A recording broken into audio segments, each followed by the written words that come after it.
Assalamualaikum warahmatullahi wabarakatuh. Halo brother sister semuanya, selamat datang di Cahyo Tri Channel. Terima kasih kalian sudah klik video ini. Jumpa lagi bersama aku Cahyo di konten reaction istimewa Aceh. Brother sister semuanya, saudara mertua dimanapun kalian berada, kali ini aku akan reaction video ini mengenai tsunami Aceh yang terjadi 17 tahun silam. Jadi kemarin kan tanggal 26 Desember nih brother sister, yang artinya bertepatan dengan tanggal atau peristiwa yang terjadi di Aceh, yaitu musibah bencana tsunami yang telah menewaskan atau merenggut hampir 200.000 jiwa brother sister. Yang tentunya musibah ini meninggalkan bekas luka yang mendalam bagi keluarga korban dan juga tentunya bagi kita semua seluruh bangsa Indonesia brother sister, yang mana musibah bencana tsunami ini semoga bisa menjadi pelajaran, menjadi hikmah, menjadi sesuatu hal yang bisa merubah kita, merubah diri kita, merubah bangsa kita menjadi lebih baik lagi. Amin amin ya robbal alamin. Nah, kali ini aku akan reaction ini videonya brother sister ya. Jadi aku punya satu video. Ini judulnya Investigasi Tsunami Aceh brother sister. Yang mana ini merupakan dari ceramah Ustadz Rahmat Baikuni yang membongkar investigasi tsunami Aceh. Ada apa dan bagaimana bisa terjadinya tsunami Aceh. Nah, jadi aku penasaran nih brother sister ya, jujur penasaran melihat dari thumbnail dan judul video ini. Jadi di sini aku mau nonton atau reaction video ini untuk sekedar berbagi ya brother sister, sekedar berbagi. Mungkin saja ada hikmah yang bisa kita ambil dan kita petik dari video ini. Nah, langsung aja brother sister sama-sama untuk kita reaction videonya. Oke, di videonya brother sister langsung kita simak ya. Let's play. Oke, ya. Oke, dari channel namanya nih brother sister Diki Java ya. Oke, ini pertama kalinya aku nonton ya.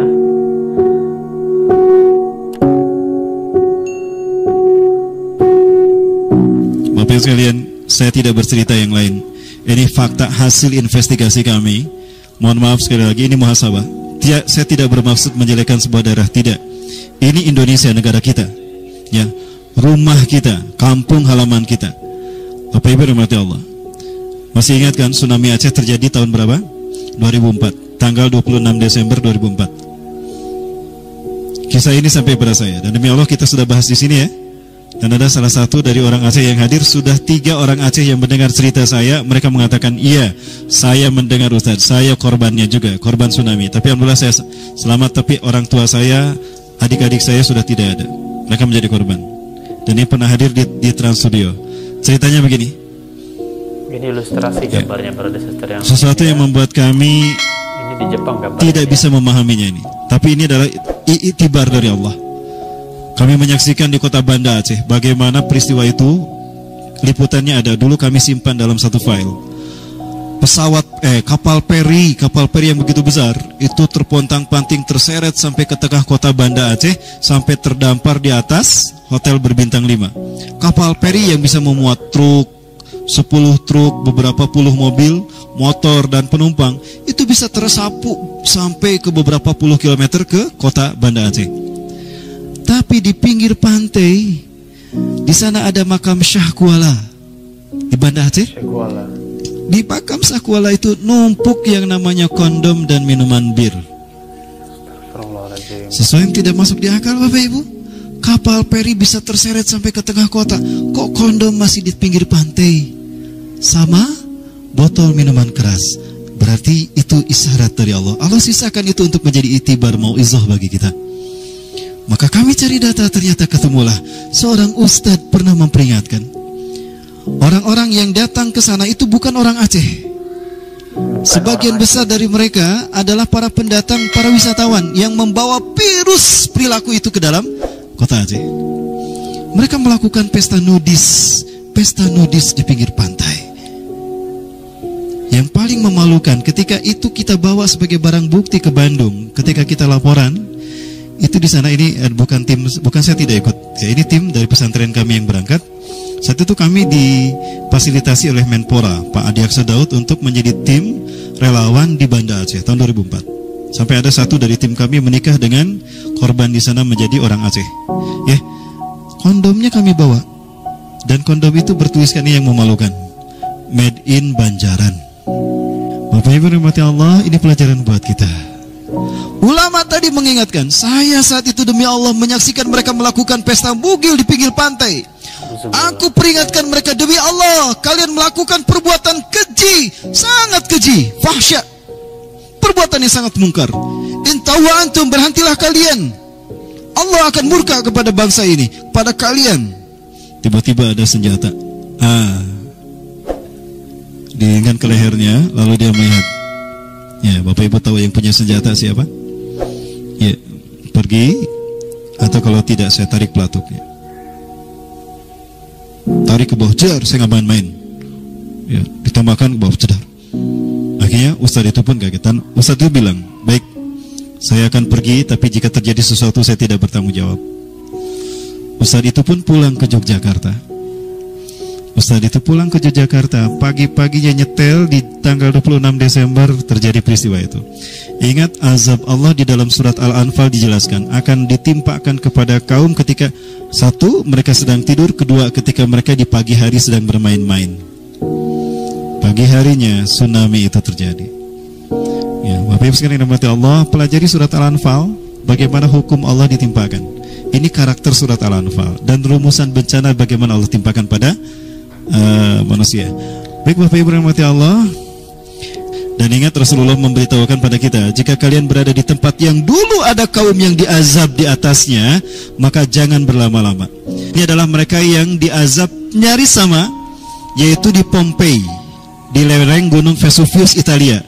Pernah mendengar cerita kaum Pompei? Ada filmnya kan, yang dibuat oleh Hollywood tentang Pompei.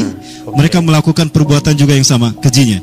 Mereka memang laki-laki dengan laki-laki, perempuan, tapi perempuan dengan laki. Cuma zina mereka lakukan di depan rumah. Kemuliaan satu keluarga dinilai dari keberanian mereka melakukan persetubuhan di luar rumah. Bahkan mereka membuat miniatur tipuan, duplikasi kelamin laki-laki dan perempuan itu dipasang di depan pintu rumah mereka. Itu kaum Pompei. Saya yakin ada nabi dan rasul yang diutus ke tengah-tengah mereka. Ya. Namun karena mereka melakukan perilaku keji tadi, orang-orang soleh didakwahkan pun ditolak, bahkan diusir seperti mereka lakukan pada Nabi Lut, maka Allah timpakan azab. Ya, na'udzubillah min dzalik.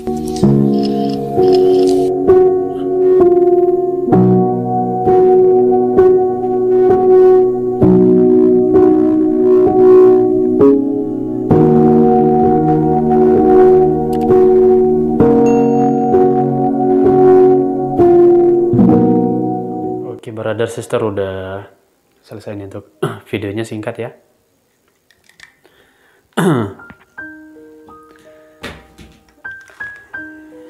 Jadi brother sister, kalau dengar dari ceramah Ustadz Baikuni barusan ya brother sister ya, bahwa ya itu sih ada yang ngundang gitu ya, bala bencana itu brother sister ya. Ini kan dari cerita ceramah ini brother sister yang udah juga kalian dengar langsung kan. Jadi bukan dari orang Aceh brother sister ya. Catat ya, di garis bawahi, bukan dari orang Aceh, tapi dari wisatawan asing yang maaf ngomong mereka melakukan perbuatan nudis ya, atau telanjang bulat di pantai sebelum kejadian tsunami. Walaupun memang mungkin ya, kalau kita mungkin berpikir, ya kenapa misalnya orang asing itu yang berbuat maksiat kok yang kena Aceh gitu kan brother sister ya. Ya mungkin itulah tadi brother sister, mungkin Allah ingin kita berbaik sangka, mungkin Allah ingin membersihkan Aceh dari segala bentuk kemaksiatan, dan juga yang meninggal dalam bencana tsunami ini insya Allah semoga brother sister menjadi syuhada ya, meninggal dalam keadaan husnul khotimah, masuk ke dalam surganya Allah Subhanahu wa taala. Amin amin ya rabbal alamin. Coba brother sister, apa sebenarnya yang lebih baik dari dunia ini brother sister? Apa yang lebih baik? Dunia ini tidak ada apa-apanya. Akhiratlah kelak. surgalah yang menjadi tempat impian kita, brother sister. Tempat kembali kita, tempat yang abadi untuk kita. Untuk orang-orang yang sabar, menahan diri dalam berbuat maksiat, yang taat beribadah kepada Allah Subhanahu wa Ta'ala. Dan semoga musibah seperti ini tidak terjadi lagi, dan tentunya ada hikmah-hikmah lainnya yang bisa kita dapat, brother sister, untuk bangsa dan negeri kita dari musibah tsunami tersebut. Jadi untuk kita, ini adalah sebuah peringatan yang mana ya jangan sampai kita berbuat maksiat yang mengundang bala bencana. Ya brother sister, karena bala bencana itu kita sendiri, memang tangan-tangan kita sendirilah yang membuatnya, mengundangnya brother sister, karena sesungguhnya Allah Maha Pengasih lagi Maha Penyayang. Oke brother sister, mungkin sampai di sini aja untuk video reaction aku kali ini. Aku bener-bener mohon maaf brother sister jika aku ada salah-salah kata di video ini. Ada kekurangan di video ini, aku mohon maaf. Dan bisa kalian juga tanyakan mengenai video ini kepada guru-guru kalian juga, kepada ustadz-ustadz kalian, agar lebih mendapatkan pemahaman yang lebih baik lagi. Oke brother sister, sampai jumpa di video selanjutnya. Assalamualaikum warahmatullahi wabarakatuh.